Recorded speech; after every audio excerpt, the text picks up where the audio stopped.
مولاي صل وسلم دائما أبدا على حبيبك خير خلق كلهم. بسم اللہ الرحمن الرحیم۔ السلام علیکم۔ آپ کے اپنے چینل الجابر پر آپ کو خوش آمدید کہتے ہیں۔ آج کی ویڈیو میں ہم آپ کو اللہ تعالیٰ کے نام کے ادب کے بارے میں ایک بہت ہی زبردست واقعہ بتائیں گے۔ اس سے پہلے آپ سے درخواست ہے کہ ہمارے چینل کو سبسکرائب کریں اور ساتھ گھنٹی کے بٹن کو دبا دیں تاکہ ہماری ہر نئی آنے والی ویڈیو سب سے پہلے آپ کو مل سکے۔ شکریہ۔ آج کا واقعہ ہم نے ایک کتاب نماز کے اسرار و رموز سے لیا ہے۔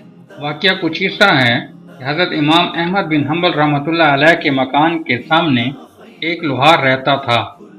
بال بچوں کی کثرت کی وجہ سے وہ سارا دن کام میں لگا رہتا۔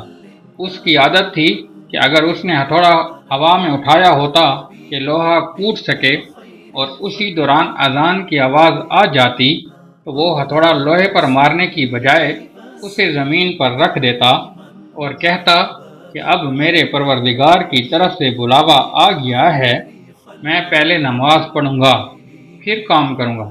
جب اس کی وفات ہوئی تو کسی کو خواب میں نظر آیا۔ اس نے پوچھا کہ کیا بنا؟ کہنے لگا مجھے امام احمد بن حنبل رحمۃ اللہ علیہ کے نیچے والا درجہ عطا کیا گیا ہے۔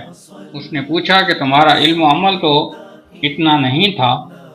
اس نے جواب دیا کہ میں اللہ کے نام کا ادب کرتا تھا اور اذان کی آواز سنتے ہی کام روک دیتا تھا تاکہ نماز ادا کروں۔ اس ادب کی وجہ سے اللہ رب العزت نے مجھ پر مہربانی فرما دی۔ سبحان اللہ۔ اللہ تعالیٰ ہمیں بھی اللہ کے نام کی ادب کرنے والا بنائے۔ آمین ثم آمین۔ شکریہ۔